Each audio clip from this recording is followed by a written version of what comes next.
On est en compagnie de Guylaine Simard, directrice générale du Musée du Fjord. Bonjour. Bonjour. Alors, merci d'être venue à l'émission. Vous êtes venue nous parler justement de ce que le Musée du Fjord organise pour ce qui reste de 2019. On est juste à la moitié de l'année, donc il y a plein de belles activités à venir. Oui, exactement. Je pense comme les gens de la baie le savent, le Musée du Fjord, il y a toujours une panoplie d'activités que l'on peut faire, avec souvent un caractère scientifique.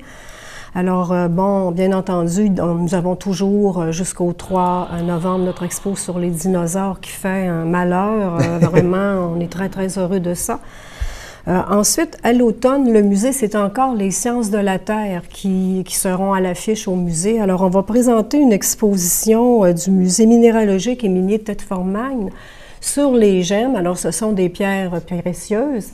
Et les gens vont découvrir comment reconnaître, disons, les véritables gemmes des faux.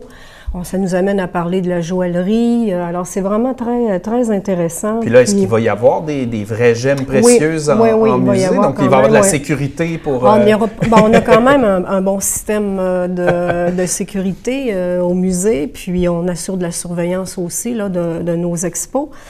Mais c'est vraiment une expo qui présente la collection du musée, qui est un musée aussi extraordinaire à découvrir au Québec. Et ensuite, on présente une exposition sur l'histoire du Québec qui s'appelle « Une mer de fossiles ». Alors, nous avons vraiment des fossiles excessivement intéressants qui proviennent du musée montréalais, le musée de la paléontologie de Montréal. Et on est vraiment heureux aussi là, de recevoir cette expo parce que souvent les gens nous posent des questions parce que ça arrive parfois que même sur le bord de la baie, on peut trouver des organismes qui ont été fossilisés dans de la pierre. Moi, j'ai déjà trouvé une pierre dans l'Anse, j'oublie le nom de l'Anse, pour une fille de la baie, ça fait pas sérieux, mais vraiment, c'est une très belle expo aussi.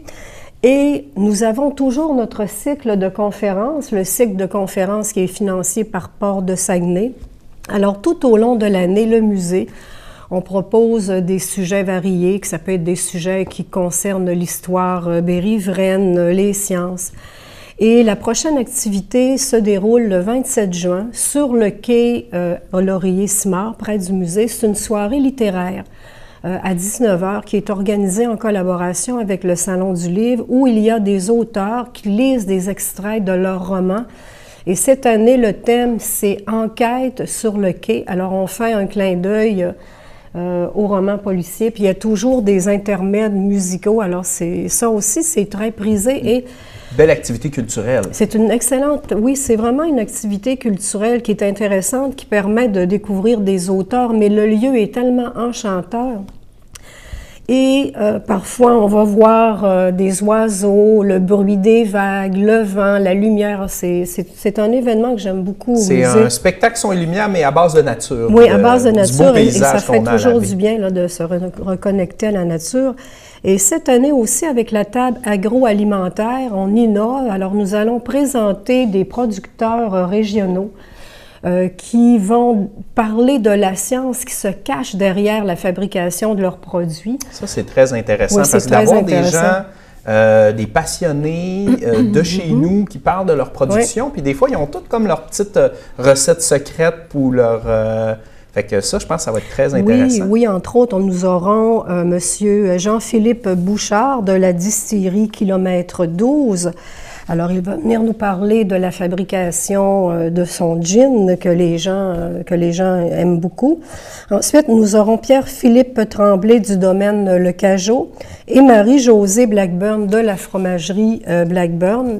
Et ces gens sont membres aussi de la table agroalimentaire et ils font honneur à la région.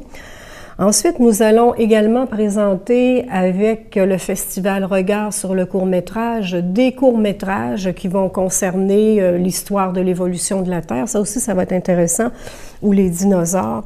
Alors, il y a beaucoup d'activités au musée. Et ce qui est important aussi, c'est que le musée, on pense beaucoup aux familles. On est très populaire auprès des familles. Et pour intéresser les jeunes, jeunes aux sciences, à la culture. Tout à fait. C'est une belle Puis, opportunité. C'est vraiment, c'est dans notre ADN hein, d'intéresser le public de tous âges au musée, à la science, à l'histoire régionale. Mais la famille, pour nous, c'est fondamental. De toute façon, les familles, c'est la base de notre société. Alors, grâce à Derry Télécom, qu'on remercie d'ailleurs, le musée offrir les dimanches des activités de bricolage qui complètent les expos qui sont présentées au musée. Alors ça, également... Puis ça, il n'y a pas d'heure précise, on se présente le dimanche en famille. Oui, les gens se présentent en début de l'après-midi, c'est toujours mieux. Le musée, on ouvre nos portes pendant la saison estivale, le musée est ouvert de 9 h jusqu'à 18 h. Mais pendant l'automne, l'hiver, le musée, les fins de semaine, il est ouvert de 13 h à 17 h.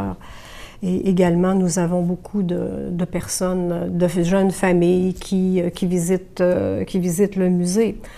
Alors, le musée de l'abbé, ce n'est pas seulement que le musée de l'abbé, mais c'est vraiment sa terre d'enracinement. Alors, nous avons énormément de visiteurs qui nous fréquentent de partout, hein, chaque année, que ce soit les croisiéristes, bien entendu, les bérivrains, les régionaux, des Québécois, des Canadiens. Alors, nous avons vraiment... c'est une institution, c'est un incontournable. Oui, c'est vraiment quand on veut venir profiter du paysage de la baie, venir découvrir le coin, on passe au musée. Fait que c'est super intéressant, une belle programmation, toujours très riche. On vous remercie d'être venu nous en parler en ondes. C'est un plaisir pour moi. Dans le fond, il y a un site Internet, évidemment. Oui, le site Internet du musée où nos activités sont toujours très bien décrites. Puis on ne se gêne pas à appeler si on veut poser des questions directement. 88 697 50 77, le poste 231. Merci beaucoup, Guylaine Simard, d'être venue nous en parler en ondes. Merci.